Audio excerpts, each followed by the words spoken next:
Hey everybody, it's Captain Kyle and I'm here with a reissue of Octane. Well, it's not really a reissue, it is a counterfeit reissue, but it is a very cool version of the triple changer that was introduced in Series 3 of the Generation 1 line.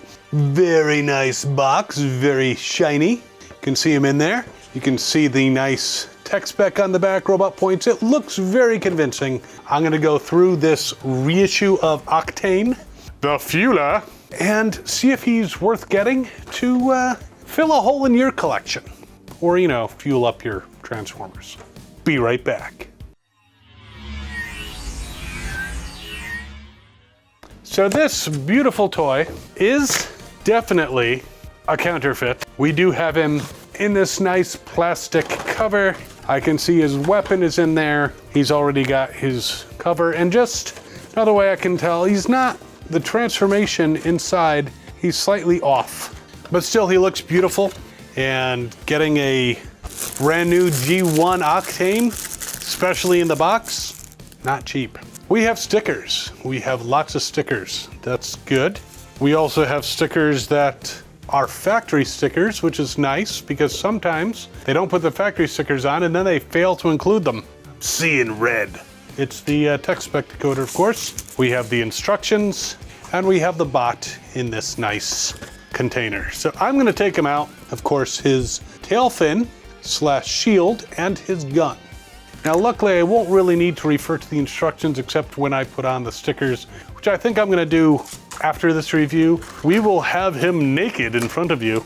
And I will say that the stickers, the quality of the stickers that I've been getting with these counterfeit reissues have been pretty good. So I'm not too worried about that. But he comes in tanker mode, I guess the least expansive of his modes. Usually I think when I transformed him, I had his arms more like that. But there he is, he's a tanker. He rolls better than a lot of the legacy stuff, despite the fact that he's got itsy bitsy wheels here, fake wheels here, real wheels here. He rolls pretty good. And he's a tanker and a traitor. Well, he kind of switched sides after, you know, Starscream kind of got him in trouble. Damn that Starscream. So the tanker mode is pretty good. I mean, you can kind of look at it and tell that it's not just a tanker. I mean, there's also Decepticon symbols on the sides, but it's not a perfect tanker truck. I mean, like Scourge and Laser Optimus Prime, those look like very good tanker trucks, though even they had symbols. But to start it off, you take off this piece, put that aside, and let's change him into his jet mode. Now his jet needs an additional piece. I have to say the joints are a little stiff, but that's kind of to be expected with a brand new toy. As usual, I take care with these counterfeits. But we're gonna take this piece and just plop it here to form the tail fin of the plane. Now these arms, little stiff, moving them, but I can move them down because we take the sides of the tanker, swing them around, and basically his arms kind of form engines of a sort. Now he doesn't have the factory stickers, so he doesn't look quite as good as he could. But again, they came with them, so I will put them on later. So his arms become engines. There's the wings for the plane, and they are separated a bit. These pieces become his legs later on, but you can push them together and swing around the nose cone. Again, it doesn't look as good of a plane because I haven't applied the stickers. He normally has windows, but you can tell it's plane-like. Quality-wise, though, it feels pretty much like the original that I recall. Now, as with a lot of G1s, there are pieces that you can't necessarily use in every mode. So this piece can't really attach. It just goes aside. His gun, there's not really a port for it here. If you really wanted to, you could put the gun in his hand or the bottom part of his hand and have him flying like this, but that kind of looks stupid. So as with many G1s, you just kind of put it aside. But a nice jumbo jet flies around or rolls. Rolls better than some legacy stuff on these permanently down landing gear. And there is a little bit of a joint here that you push down just so you know, right behind this set of wheels to make him smoother along the top, more aerodynamic. Again, I'm not sure how well this would do flying if it was somehow able to be recreated as a real plane, but overall, his second mode, the plane, seems pretty good. Let's check him out in robot mode. Now, at least in robot mode though, he can use 2 of the accessories very easily. So there he is in his robot mode. The weapons fit into his hands, you know, very tightly, very nicely, so they're not about to fall out. I usually, with his shield, I'll plug it into the bottom of his fist, because that way it's more of a shield that he's holding up and it's actually blocking things.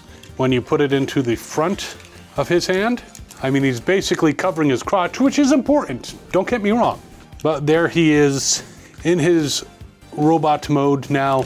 He's G1. Posability wise, the legs can't do shit.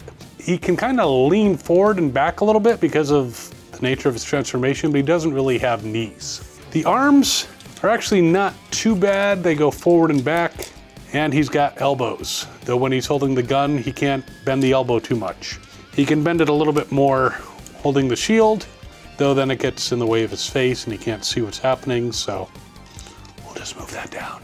There is absolutely no twisting at the waist. The head does not turn at all. And I would say comparable to the Octane that I had.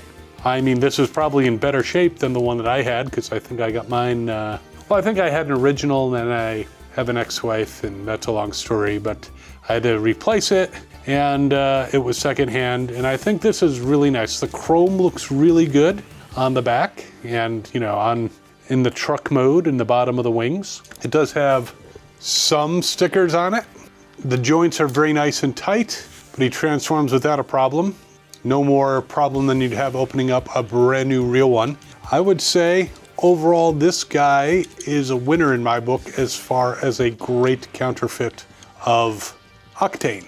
This guy cost me $1 million. No, he did not cost me $1 million.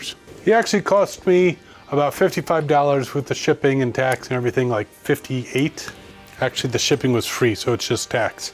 So compared to a sealed in-box original Octane, this is a great way to fill in that hole in your collection without spending a ton of money. Again, I would be extremely careful as far as trying to pass it off as a real one.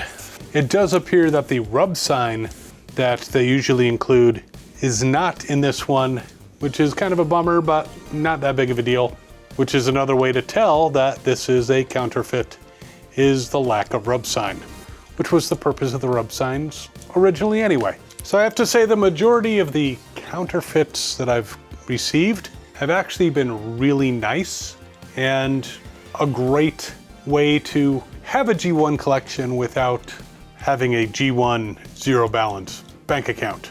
And Octane, I have to say, out of the 3 Decepticon triple changers, is probably not as popular as the others, but still, he's pretty cool. He wasn't introduced in the 2nd season of Transformers. He wasn't until the 3rd, but he definitely fits in with his 2 more popular brethren. But while you're deciding on this, I actually have a video over here comparing a couple different versions of Astrotrain, who's also a triple changer, that you might want to check out. And of course, if you did like this video, please go ahead and hit that like button. You can subscribe if you want, hit the notification bell. We'll see you next time. As always, have fun and good hunting.